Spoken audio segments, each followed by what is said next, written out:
Ballot counting is underway in Romania's parliamentary elections. Exit polls put the governing Social Democrats in the lead. The vote comes a week after the first round of presidential elections in which a far-right candidate won. Due to Romania's power-sharing laws, the new government will choose the prime minister, who will have to work with the winner of next week's presidential runoff. These elections could determine whether Romania continues its pro-EU path or pivots towards isolationism. Ioana Avadani is a journalist and correspondent and executive director at the Center for Independent Journalism in Bucharest. Thanks for joining us. Ioana, the first exit polls are showing that the governing leftist Social Democrats are set to win the most votes. What does this mean?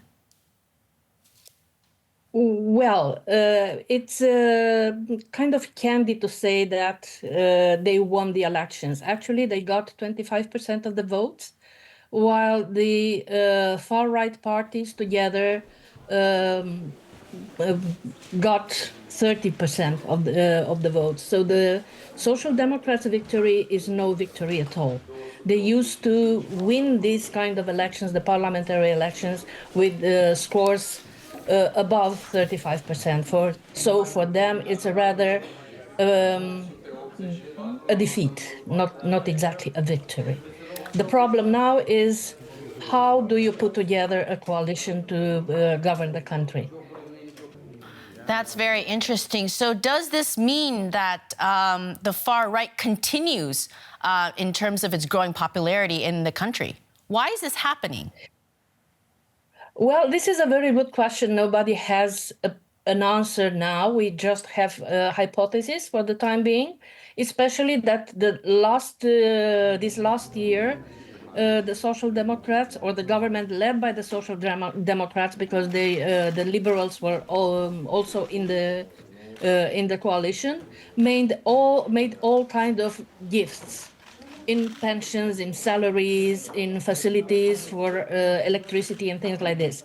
And this is for the first time when such a generous government is actually losing the elections, or it's not winning with a high percentage. If we are listening to the people who admit that they have voted for the far-right candidate and the parties, they said that they would like a change and they would like somebody to care for the people.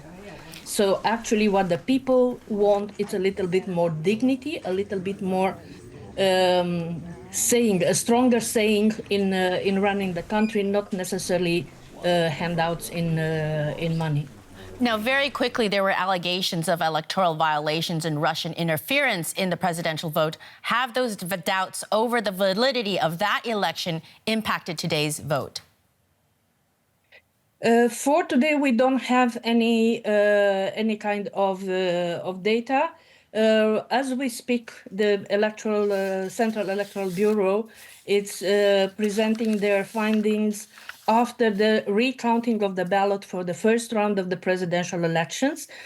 If the information that were leaked before this official announcement is correct, if the information is correct, there is no big change in the hierarchy. So the far-right candidate will be the first, and Mrs. Lasconi will be the second.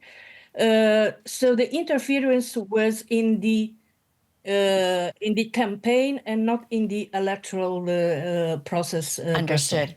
Thank you, Ioana Avadani.